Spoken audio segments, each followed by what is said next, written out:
Students, हम environmental factors पर्यावरणीय कारक पढ़ रहे थे जिसमें से अजैविक कारकों का अध्ययन कर चुके हैं। आज हम देखेंगे बायोटिक फैक्टर, जैविक कारक। जिस तरीके से हमने देखा, अजैविक कारकों में से भौतिक कारक, रासायनिक कारक और मर्दीय कारक, इन सभी ने जीवों को प्रभावित किसी न किसी रूप में जीवों को प्रभावित किया है और पर्यावरण बनाने में सहयोग किया है। इसी तरीके से हम देखेंगे कि जीव जंतु भी एक दूसरे के लिए पर्यावरण बनाते हैं और एक दूसरे को प्रभावित करते हैं। किसी भी जीव की उत्पत्ति के बाद उस जीव का उसी जाति के जीव के साथ या अन्य जाति के जीव के साथ संबंध आवश्यक रूप से पाया जाता है और इन संबंधों को हम दो भागों में बांट के अध्ययन कर सकते हैं। जैसा कि हम देखेंगे, फर्स्ट है इंट्रा स्पेसिफिक रिलेशनशिप और सेकंड है इंटर स्पेसिफिक रिलेशनशिप। सबसे पहले हम देखेंगे इसमें से इंट्रा स्पेसिफिक रिलेशनशिप, अंतरजातीय संबंध। अंतरजातीय संबंध एक ही जाति के जीवों के मध्य संबंध पाया जाता है या एक जाति के जीव परस्पर एक दूसरे को प्रभावित करते हैं। एक ही जाति के जीवों के बीच ये संबंध क्यों पाया जाता है? क्योंकि एक ही जाति के जीवों में बहुत सारे ऐसे कारक हैं, जैसे हम देखेंगे कि प्रजनन है, शिशु की पैतृक रक्षा है, सुरक्षा है। इसके अलावा संसाधनों की एक जैसी आवश्यकता होती है, इसलिए इनके अंदर ये संबंध पाया जाता है। जो अंतरजातीय या इंट्रा स्पेसिफिक रिलेशनशिप है, इसको भी हम दो तरीके से अध्ययन कर सकते हैं। एक तो सहयोगी रूप से और असहयोगी रूप से, क्योंकि इन जातियों के अंदर आपस में जो संबंध पाया जाता है वो सहयोगी संबंध भी हो सकता है और असहयोगी संबंध भी हो सकता है। फर्स्ट है cooperative intra specific relationship. Cooperative intra specific relationship में हम देखेंगे, फर्स्ट इसके अंदर है एग्रीगेशन, समूह। समूह की बात करें, समूह क्या है? किसी भी जाति के सदस्यों का ऐसा समूह जिसमें सदस्य परस्पर उनमें अंतर्निर्भरता कम पाई जाती है तथा उनमें कार्यों का बंटवारा भी नहीं होता है। ऐसे झुंड क्यों बनते हैं? किसी भी भारी कारक के कारण संयोगवश बन सकते हैं, जैसा कि शिकारी जंतुओं के खतरों से बचने के लिए या बसेरे की सीमित उपलब्धता की वजह से या खाद्य सामग्री का किसी एक स्थान पर होने की वजह से ये क्या हो सकते हैं, समूह के अंदर पाए जा सकते हैं। ऐसे समूह की संरचना व संगठन स्थिर नहीं होती है और कुछ सदस्य इसमें से बाहर भी जा सकते हैं या कुछ सदस्य इसमें मिल भी सकते हैं। ऐसे में शेष सदस्यों की कोई विशेष प्रतिक्रिया नहीं होती है।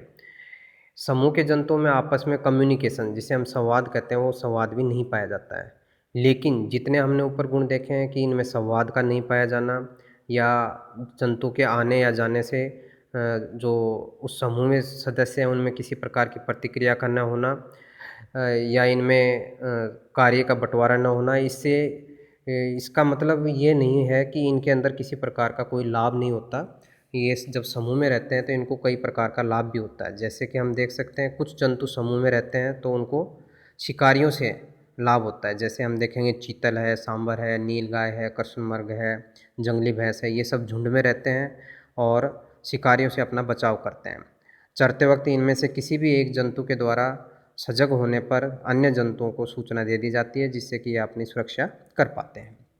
इसी तरीके से माइग्रेटरी जो बर्ड्स होते हैं, उड़ान के लिए ये झुंड में रहते हैं और इससे इनको सुरक्षा के साथ साथ मार्ग ढूंढने में भी आसानी रहती है। जैसा कि हम देख सकते हैं, टिड्डी दल या पक्षियों के झुंड इसके उदाहरण हैं। इसी तरीके से शिकारी जंतु भी झुंड में रहते हैं और उनको भी लाभ होता है। उनको किस तरीके से लाभ होता है? उदाहरण के लिए जंगली कुत्ते, भेड़िया अपने से बड़े व शक्तिशाली जंतुओं को दौड़ाकर थका देते हैं और अनेकों दिशाओं से आक्रमण करके उनको पराजित भी कर देते हैं। नेक्स्ट है पेयर्स एंड फैमिलीज, जोड़े व परिवार। जोड़े, कुछ जंतु ऐसे होते हैं जिनमें शिशु अवस्था में पैतृक देखभाल की आवश्यकता होती है। इन जंतुओं के अंदर अस्थायी जोड़े बनते हैं। अस्थायी जोड़ों के अंदर देखा जाता है कि कुछ जंतु मैटिंग के बाद मादा का साथ फीमेल का साथ छोड़ देते हैं और ऐसे में परिवार का आगे पालन सिर्फ फीमेल के द्वारा किया जाता है। इस प्रकार की स्थिति हम उन पक्षियों में देखते हैं जिनमें सेक्सुअल डाइमॉर्फिज्म, लैंगिक द्विरूपता पाई जाती है, जैसे कि मोर है और मुर्गे आदि ऐसे पक्षियों के अंदर पाया जाता है। इसके अलावा मैना है, सूर्य पक्षी, बगुले, इन पक्षियों में नर व मादा साथ साथ रहते हैं और पैतृक रक्षण में दोनों ही सहायता करते हैं जब तक कि शिशु बड़े नहीं हो जाते। शिशु बड़े होने पे या तो स्वयं माता पिता को छोड़ देते हैं या इनको माता पिता द्वारा खदेड़ दिया जाता है। तो ऐसे में देखेंगे कि इन पक्षियों के बीच में या इन जंतुओं के बीच में परिवार तब तक रहता है जब तक कि बच्चे बड़े नहीं हो जाते। उसके बाद में या तो परिवार टूट जाता है या परिवार पुनः बनता है और उस परिवार के सदस्य क्या हो जाते हैं, बदल जाते हैं।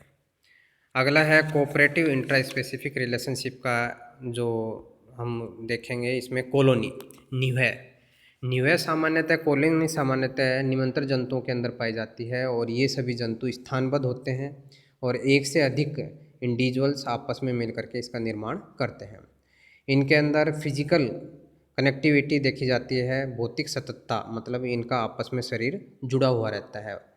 और प्रोटोजोआ, पोरीफेरा, सिलेंट्रेटा, टिनोफोरा आदि जंतुओं के अंदर निवह पाया जाता है। आदि जंतु कॉलोनी बनाते हैं। लास्ट है सोसाइटी, समाज एक ही जाति के जंतुओं का वह स्थायी संबंध है जिसमें परस्पर निर्भरता प्रदर्शित की जाती है। इसमें हम देखेंगे कि समूह के तुलना में इसके अंदर कार्यों का बंटवारा होता है, डिवीजन ऑफ लेबर पाया जाता है। इसमें डिपेंडेंसी पाई जाती है, एक दूसरे के ऊपर परस्पर निर्भरता पाई जाती है। इसके अंदर कम्युनिकेशन, संप्रेषण पाया जाता है, एक दूसरे सदस्य से संवाद किया जाता है।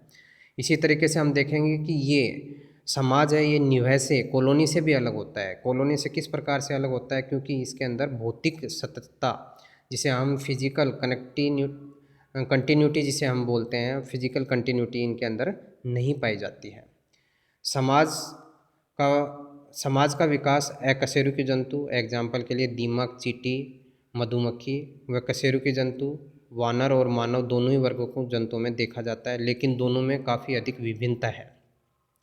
जैसा कि हम देखेंगे कीट और मधुमक्खी है, इनमें सामाजिक विभाजन के साथ साथ, इनके कार्यों के विभाजन के साथ साथ आकारिकी विभिन्नता भी पाई जाती है। जैसा हम देखते हैं मधुमक्खी में नर, मादा और श्रमिक मधुमक्खी अलग अलग होती हैं और इनमें से श्रमिक जो मधुमक्खियाँ होती हैं वो कैसी होती हैं, स्टेराइल बंदे होती हैं। लेकिन कशेरुकी जंतु में समाज के कार्य के लिए आकारिकी रूपांतरण व बंदे जातियाँ नहीं पाई जाती हैं। नेक्स्ट है non cooperative intra specific relationship, असहयोगी अंतरजातीय संबंध। ऐसा नहीं है कि एक तरीके के जंतुओं के बीच सदैव सहयोग का ही संबंध पाया जाए या सदैव एक दूसरे को लाभ ही पहुंचाते हों, लेकिन एक ही जाति के जीवों में आवश्यकता एक समान होती है, पास पास रहते हैं, इसलिए भोजन के लिए या सुरक्षित स्थान के लिए या अपने जोड़ीदार के लिए इसमें स्पर्धा भी पाई जाती है। तो इनके अंदर असहयोगी संबंध कौन कौन से होते हैं? सबसे पहला है कैनाबिलिज्म, स्वभक्षण।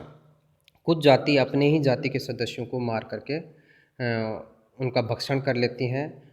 बहुत सी ऐसी जातियाँ होती हैं जिनमें भोजन की कमी वाला वातावरण पाया जाता है। ऐसे में ये जाति अपने मर्द अंडों, लार्वा, प्यूपा या अन्य अवस्थाओं का भक्षण कर लेती हैं, लेकिन इससे इन जातियों के अस्तित्व पर कोई हानिकारक परिणाम के अभी तक उदाहरण नहीं देखे गए हैं। दूसरा है कंपटीशन फॉर फूड, भोजन हेतु स्पर्धा।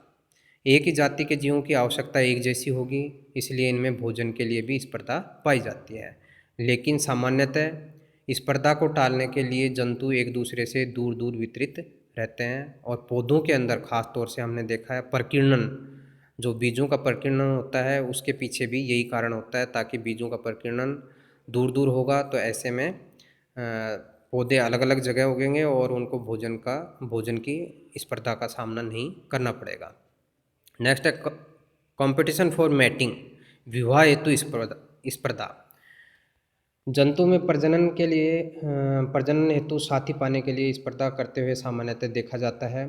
इसका उदाहरण हम देख सकते हैं, हिरण, नीलगाय आदि नरों के अंदर सींगों से लड़ना, इसका उदाहरण देखा जाता है। उच्चतर जो जंतु होते हैं उनमें नर अक्सर अधिक अग्रेसिव होते हैं, आक्रामक और गुस्सैल होते हैं, और ये अपनी एक फिक्स टेरिटरी रखते हैं, एक स्थायी क्षेत्र रखते हैं। उस क्षेत्र के अंदर किसी दूसरे प्रतिद्वंदी नर को बर्दाश्त नहीं करते हैं, दूसरे किसी नर को प्रवेश नहीं करने देते हैं। तो इस प्रकार से हमने देखा कि ये जीवों के अंदर कौन सा इंट्रा स्पेसिफिक रिलेशनशिप किस तरीके से पाया जाता है, दोनों तरीके का होता है, कोऑपरेटिव और नॉन कोऑपरेटिव होता है।